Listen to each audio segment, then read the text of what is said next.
Life coach आर के ये यूट्यूब चैनल पर सभी दर्शकों का स्वागत है।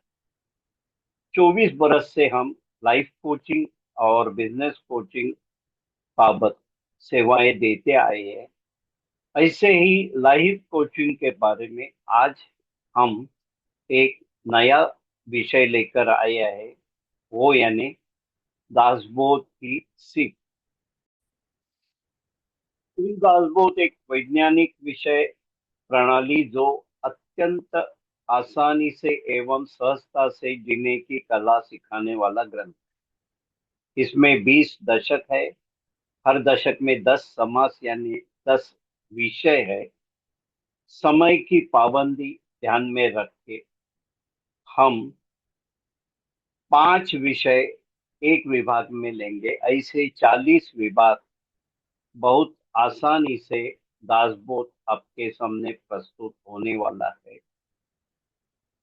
40 विभाग होने के बाद हर विभाग के नीचे डिस्क्रिप्शन में सभी 40 विभागों का विश्लेषण आपको मिल जाएगा। तो चलिए हम ये दासबोध दासबोध की ये श्रृंखला की शुरुआत करें। प्रस्तुति है ज्ञानी एवं अनुभूति संपन्न डॉक्टर शुभदा खटावकर जी की पहचान परिचय। थोड़े में डॉक्टर शुभदा खटावकर माजी प्रधानाध्यापिका, एमए, बीएड, पीएचडी। प्रबंध का विषय था महादेवी वर्मा के काव्य में मानव मूल्यों और दर्शन, मुंबई विद्यापीठ से। समर्थ रामदास विद्यापीठ की 6 परीक्षाएं प्रथम और विशेष श्रेणी में उत्तीर्ण है। 35 सालों से साप्ताहिक विवेक, मुंबई का हिंदी मराठी अनुवाद, लेखों का पुनर्लेखन, प्रूफ रीडिंग इत्यादि। अनेक हिंदी मराठी ग्रंथों एवं पुस्तकों का हिंदी मराठी अनुवाद, अनेक निबंध, कथा, कविता, पुस्तक परीक्षण, इनका लेखन, महाराष्ट्र राज्य उत्कृष्ट वाङ्मय निर्मिती पुरस्कार 1987-88, राष्ट्रीय आदर्श शिक्षक पुरस्कार 2001-2002, तत्कालीन राष्ट्रपति डॉक्टर एपीजे अब्दुल कलाम जी इनके कर कमलों द्वारा प्राप्त 100 से ज्यादा पुरस्कार और 300 350 ज्यादा सम्मान प्राप्त, संत साहित्य पर प्रवचन और अन्य विषयों पर व्याख्यान।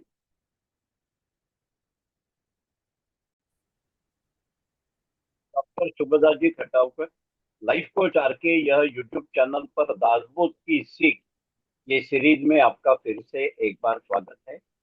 आज का विषय हम दर्शकों को बताएंगे। आप सभी को ज्ञान है कि सहज, सुलभ, सीधी दासबोध की सीख ये श्रृंखला में हम डॉक्टर शुभदा जी खटावकर इनकी वाणी से कथन से सुन रहे हैं।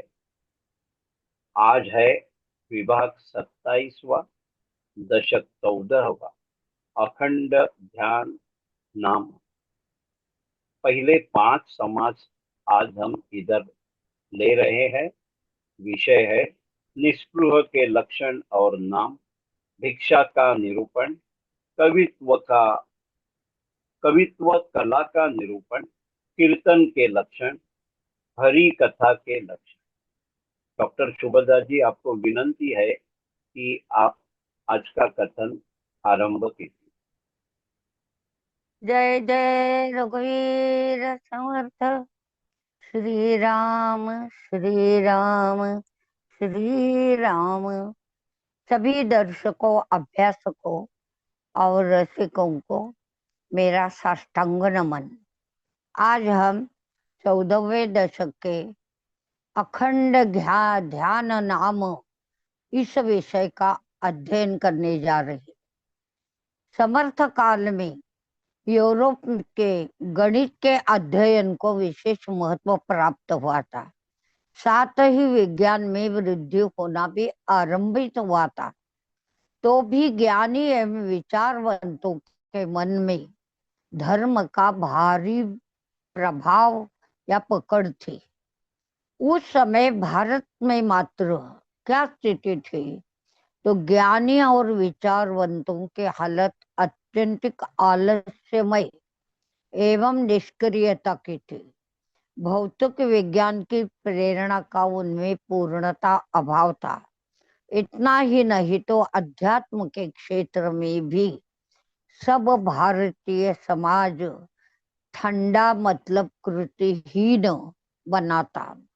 ऐसे हालातों में ऐसे भारतीय समाज के सामने केवल एकमात्र रास्ता एवं उपाय था। वह यह था कि निष्प्रभता से लोक संग्रह करने वाले पुरुषों का आदर्श उनके आंखों के सामने रखना। ऐसे निस्वार्थी निष्प्रह लोक नेता का आदर्श चरित्र कैसा हो, इसका सर्वांग सुंदर बयान इस दशक में श्री समर्थ ने किया है। जो लोगों को सिखाता पढ़ाता है तथा सयाना बनाता है, उसका उन लोगों पर निस्वार्थी अर्थात तहे दिल से प्यार या स्नेह रहता है। उसके लिए मौलिक बात यह है कि सबसे पहले वह अपनी देह बुद्धि का नाश करके देह बुद्धि के विनाश के लिए आत्म बुद्धि में प्रवेश करके और आत्म बुद्धि में अपना मन स्थिर करके आगे बढ़ता है। अतः हमें भी चाहिए कि हम निरंतर रूप से राम नाम का घोष करें।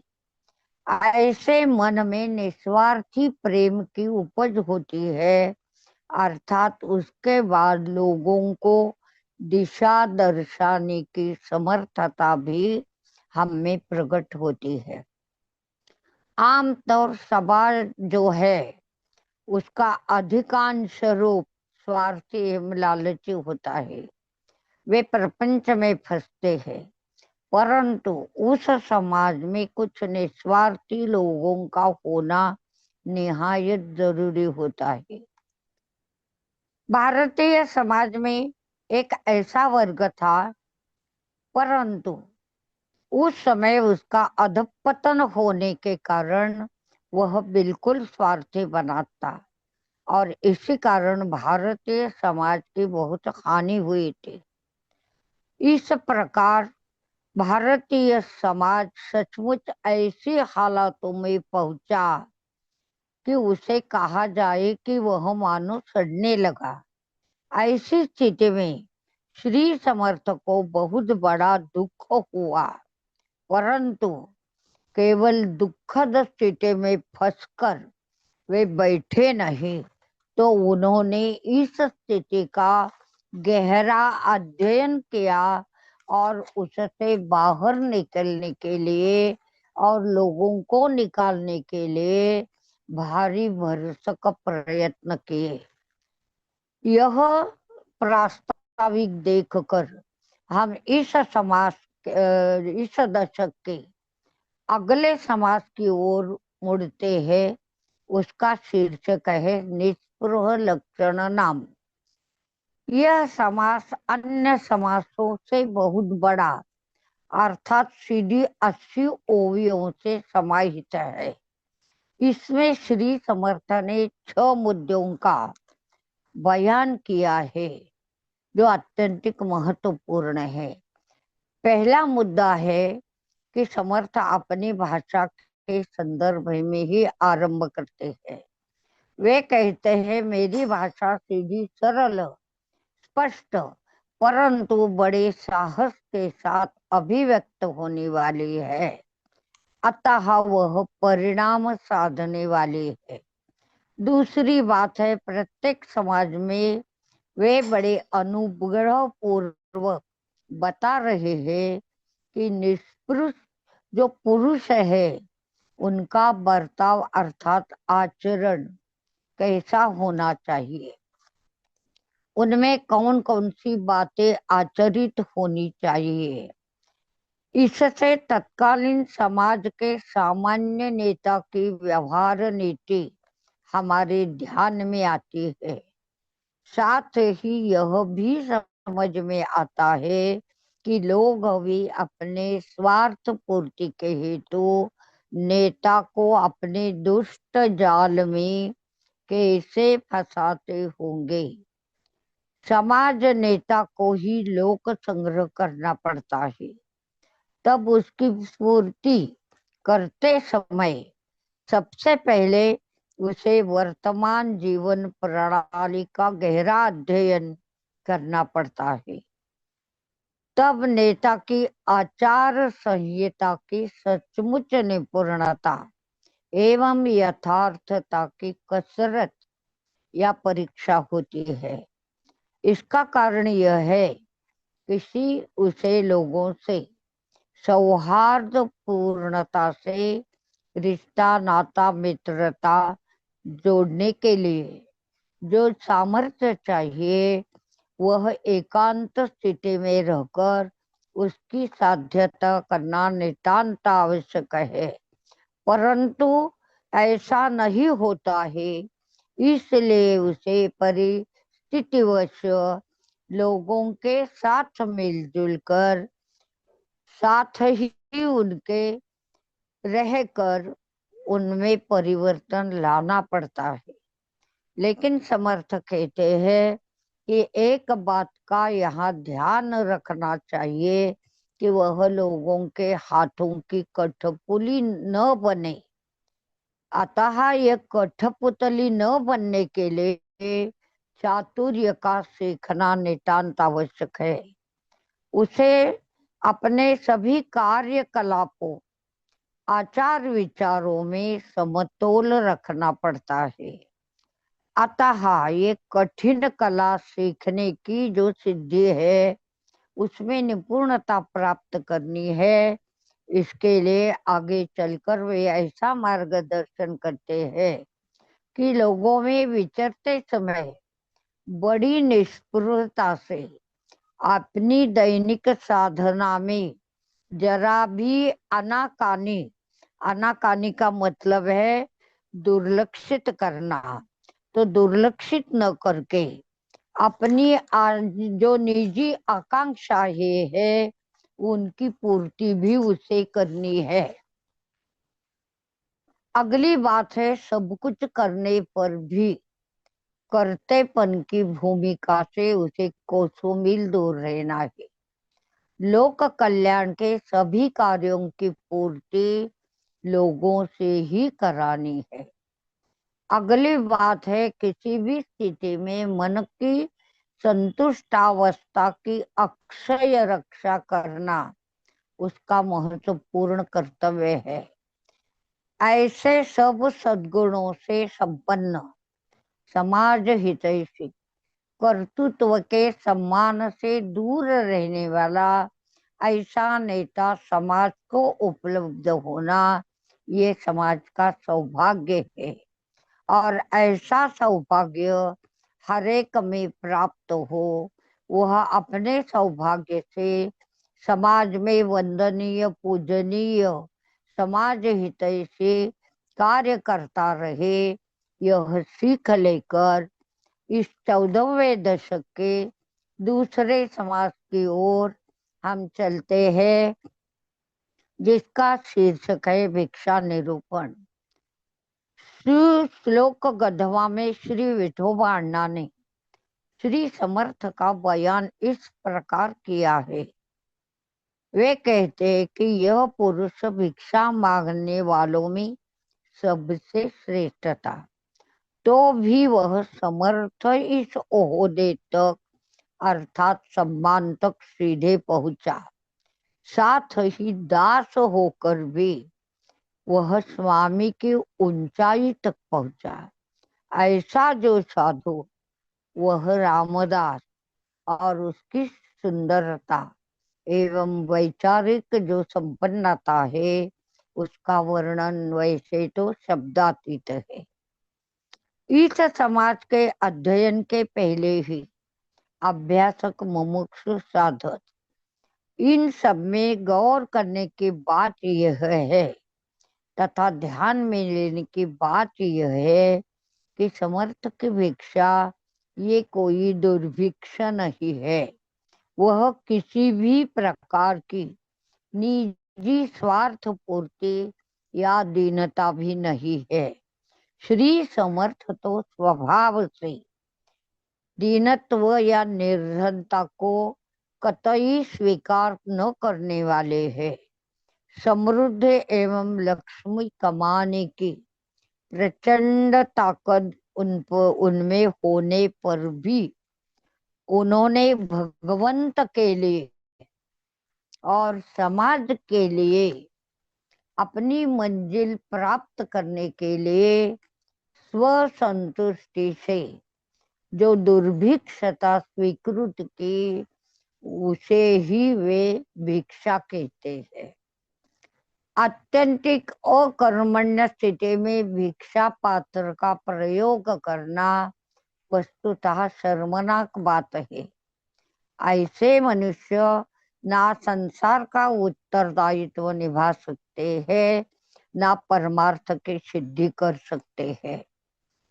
श्री समर्थ द्वारा पुरस्कृत भिक्षा के 4 प्रकार समर्थ ने स्पष्ट किए हैं। पहला विचार है, सच्चा साधक जब तहे दिल से उपासना का आरंभ करता है, तब उसका अपने खुद की ओर और प्रपंच की ओर पूर्णतः दुर्लक्ष्य हो जाता है। ऐसे हालातों में जीवित का रक्षण करना या खानों की चीजों की मांग करना वे समाज से ही प्राप्त करे, ऐसा शास्त्रार्थ ने कहा है। सब संग का परित्याग करने वाले आत्म साक्षात्कार के लिए अधीर बने जो सन्यासी है, उन्हें भी भिक्षा मांगने का अधिकार प्राप्त होता है। यह इस भिक्षा का पहला प्रकार है।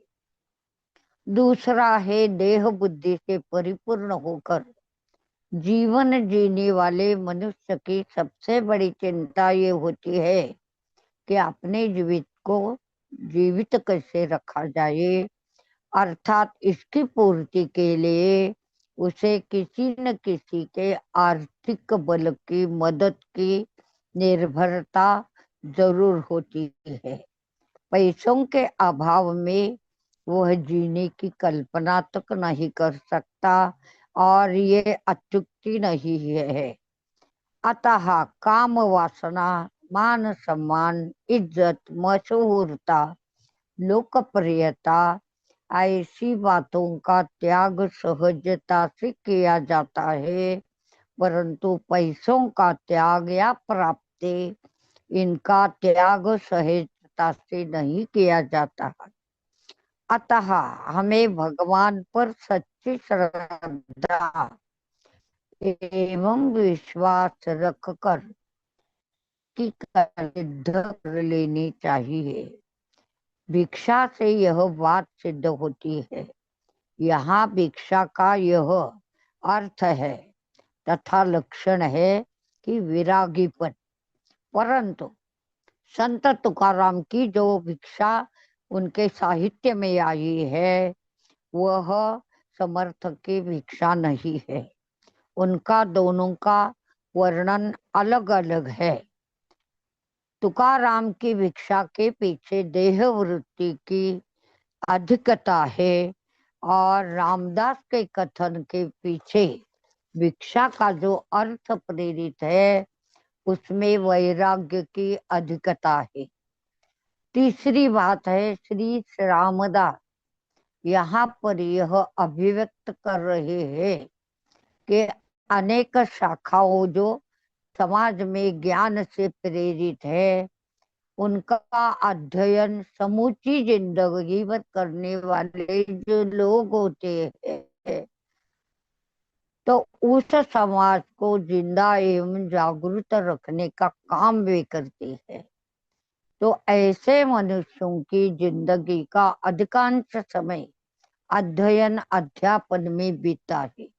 अपना पेट पालन करने के लिए आवश्यकताओं की पूर्ति वे नहीं करते, अतः उन्हें समाज से मांग करने का अधिकार प्राप्त होता है। इतना ही नहीं तो समाज का वह उत्तरदायित्व बनता है। चौथी बात है, लोक संग्रह करने वाला पुरुष बड़ी निस्वार्थता से अपना सब कुछ समाज के लिए समर्पित करता है। तब उसके उदर निर्वाह के उत्तरदायित्व का इंतजाम करने की जिम्मेदारी अपने आप समाज पर आ पड़ती है। लेकिन समर्थ यहाँ ये कहते हैं कि भिक्षा में स्वतंत्रता, आत्मनिर्भरता का होना नितांत जरूरी है, क्योंकि वह किसी समाज विचारों से बंधा न रहकर वह कहीं भी जाने के लिए मुक्त रहेगा और अपनी अनुभूतियों के संचय से समाज परिवर्तन का कार्य भी उत्कृष्ट तरह से कर सकेगा। इस प्रकार के विवेचन से ये स्पष्ट होता है कि समर्थ की भिक्षा इस शब्द के संदर्भ में प्रयुक्त होने वाली जो संकल्पना है वो क्या है, उसकी मांग कौन कर सकता है, किस परिस्थिति में कर सकता है, किस लिए करनी चाहिए, और इन मतलब समाज का उत्तरदायित्व क्या है, यह सब सीख लेकर हम इस दशक के मतलब 14वें दशक के तीसरे समास की ओर मुड़ते हैं। उसका शीर्षक है कवित्व कला निरूपण। मध्य युग और समर्थ का युग एक खास माहौल के लिए मशहूर काल माना जाता है। इसका सुस्पष्ट कारण यह है कि इन दो कालों में कला, नीति, सिद्धांत और दर्शन, इनका अत्यंतिक निकट का रिश्ता बना हुआ था। काव्य, कला, विज्ञान, सिद्धांत और दर्शन, इनमें निपुण और प्रवीण होने वाले लोग निस्वार्थ वृत्ति से समाज को राह दिखाने का कार्य करते हैं। राज दरबार में भी उनका बड़ा सम्मान होता था। परमार्थ के क्षेत्र में कवियों को बड़ा ऊंचा स्थान प्राप्त होता है। साधक जब अपनी साधना करता है और जैसे जैसे उन्नत होता है वैसे वैसे उसका मन अधिक मृदुल बनता जाता है। ऐसे मृदुल अंतःकरण को वैश्विक सुंदरता की जो असीम प्रतीति आती है, उसी प्रभाव से साधकों द्वारा अत्युत्कट भावपूर्ण कविताओं की निर्मित होती है। इसलिए 100 में से 99 साधक संत कवि होते हैं। कवि की महत्ता और एक दृष्टि से महत्वपूर्ण है। कारण यह है कि सामान्यतः मनुष्य रस का लोभी प्राणी होने के कारण उसकी रस जो लोलुपता है वह कवि द्वारा ही तृप्त की जाती है।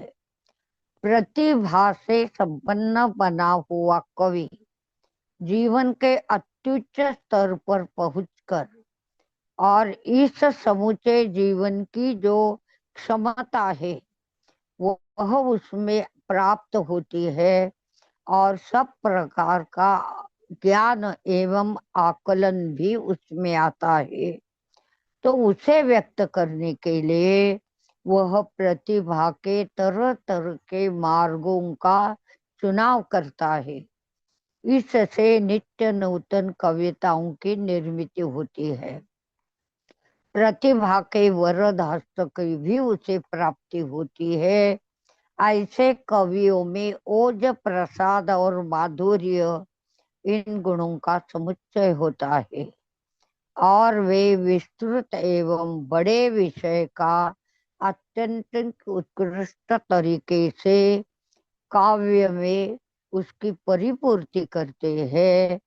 और मनुष्य जब इष्ट इन्हें पढ़ता है तब थोड़े समय के लिए उसके वासनाओं की पूर्ति भी होती है, उसके जीवन का सूक्ष्म संघर्ष भी कम होता है, वह दिव्य दृष्टि से समाज की ओर देखने का कार्य भी करने लगता है।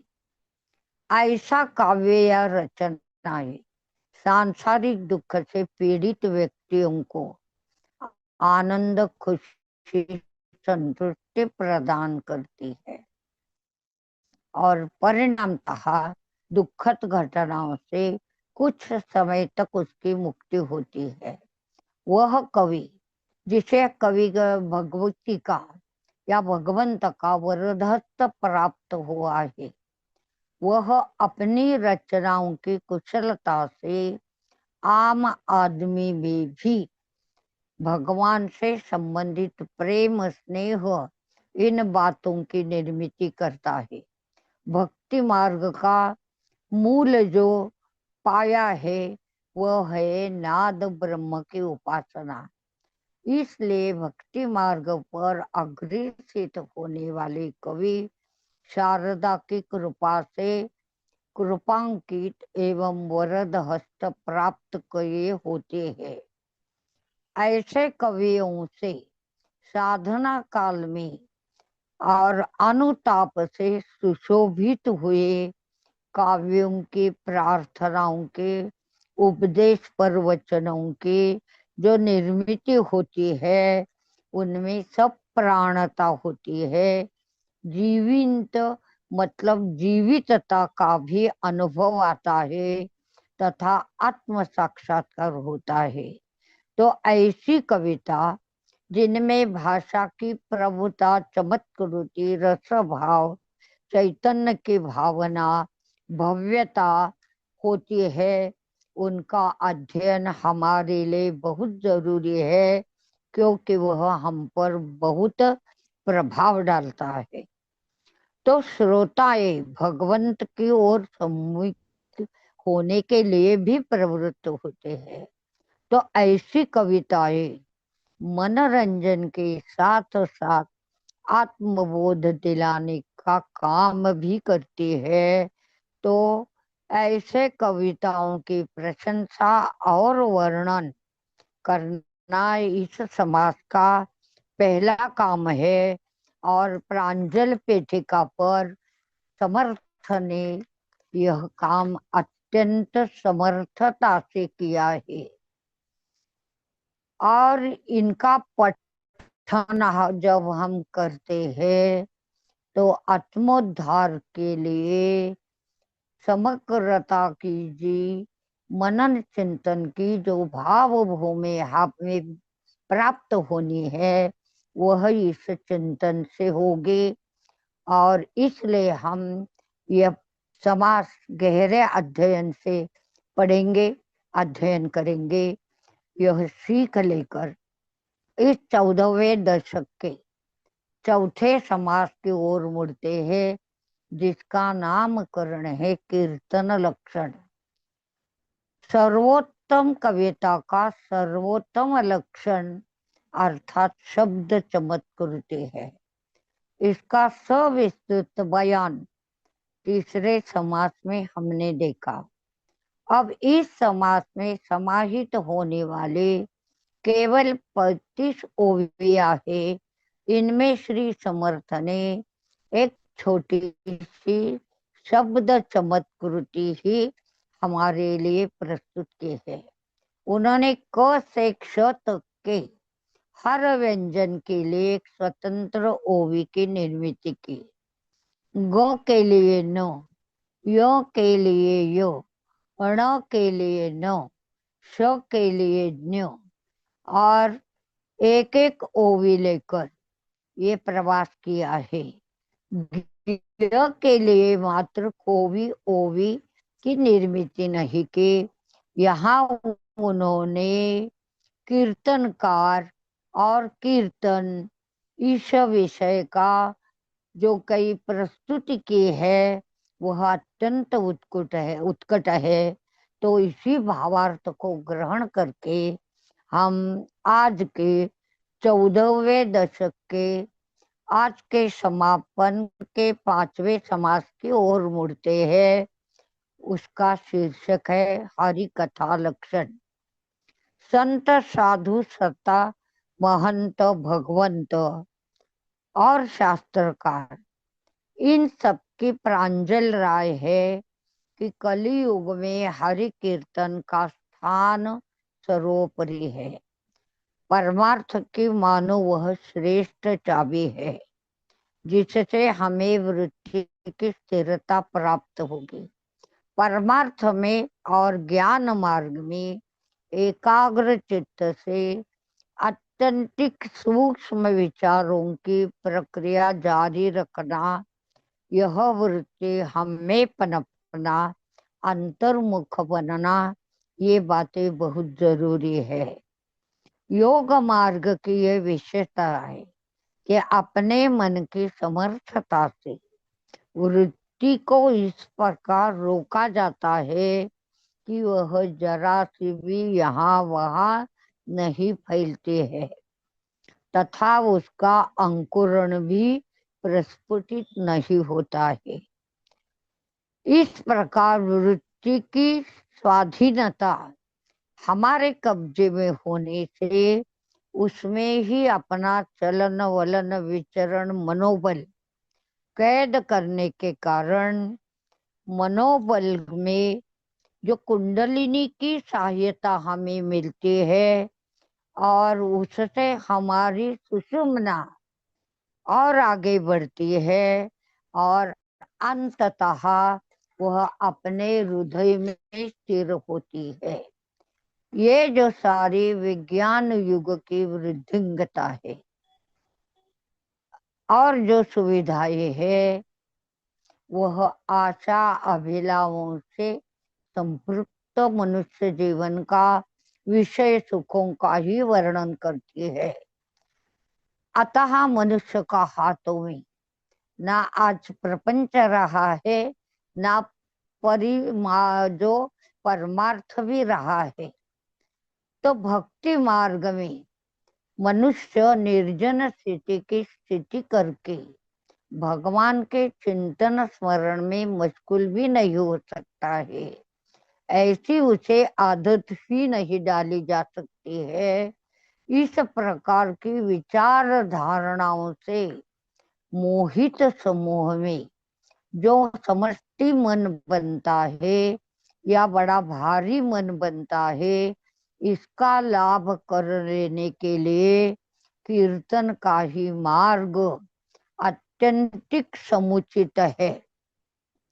उसमें कतिपय सुरस कथाओं, नाट्य, संगीत, नृत्य, विनोद और उच्च कोटि के हंसी मजाक की अनुभूति तथा कतिपय रसों का जो सम्मिलन अंतर्भूत होता है, उसमें भक्ति और अध्यात्म इनका अवर्णनीय चमत्कृति पूर्णता से ओतप्रोत सम्मिलन हो जाता है। अतः विविध वृत्तियों, स्वभावों, व्यवसायों के अनेक लोगों को भगवंत के प्रेम में संपृक्त कराने के लिए यह माहौल अत्यंत आनंददायी, संतुष्टि का और रसानुभूति प्राप्त कराने वाला होता है। आम आदमी भी ऐसे माहौल में थोड़े समय के लिए रसानुभूति की संतुष्टि और आनंद में हिलमिल जाता है। इस तरह बड़ी सहजता से बोया हुआ अंतर्मुखता का बीज कुछ कालांतर के बाद अपने आप वृद्धिंगत होता है और वह मनुष्य को परमार्थ की ओर अग्रसर करता है। तो ऐसे कीर्तनकारों की आज जरूरत है। समर्थ चाहते हैं कि कीर्तनकार अर्थात हरिदास कैसा हो। उसका बयान करते समय वे कहते हैं, पहली बात है हरिदास का स्वर और स्तर दोनों भी साधक का होना चाहिए। दूसरी बात है वह चतुरस्र ज्ञान एवं विद्वत्ता से परिपूर्ण हो। तीसरी बात है कि वह ऊंचे स्तर का कलाकार हो, अर्थात गायक हो, नृत्य हो। कीर्तन में कितना गाना चाहिए इसका भी उसे संतुलन रखना चाहिए। वह बात वह विवेक से अवश्य पूर्ण करेगा। अगली बात है वह स्वभाव से ईर्ष्या द्वेष से रहित हो।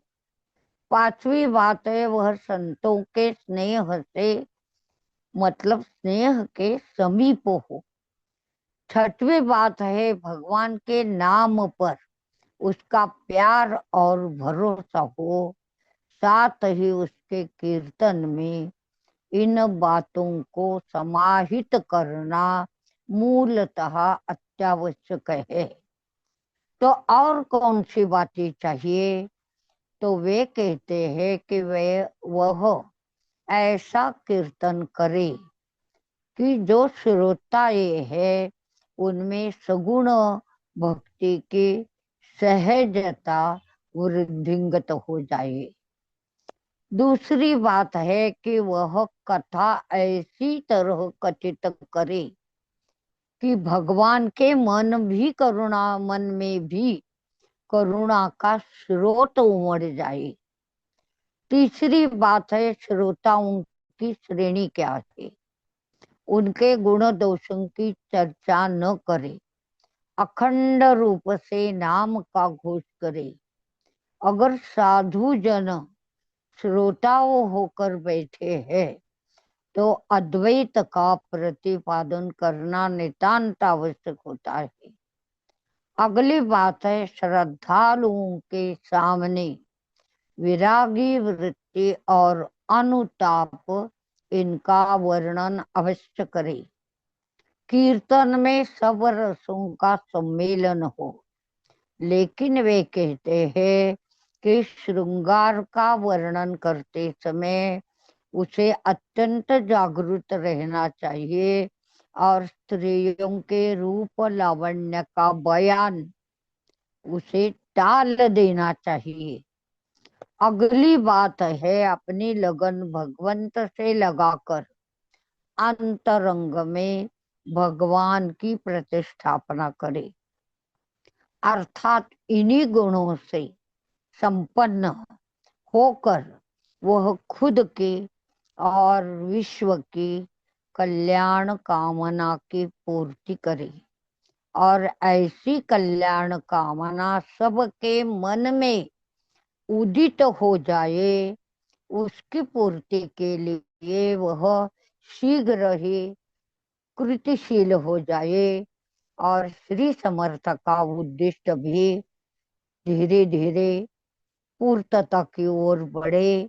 इन्हीं कामनाओं को मन में रखकर यह सीख लेकर आज के इस कथन का हम समारोप करके अंत में श्री रघुनाथ जी का पुण्य स्मरण करते हैं। जय जय रघुवीर समर्थ। श्री राम श्री राम श्री राम। डॉक्टर शुभदा जी, आपको मेरा नमन है। आपका दासबोध ग्रंथ का अखंड ज्ञान और उसे संक्षिप्त करके हम तक पहुंचाने का प्रयास बहुमूल्य है। हम सभी आपके बहुत आभारी हैं।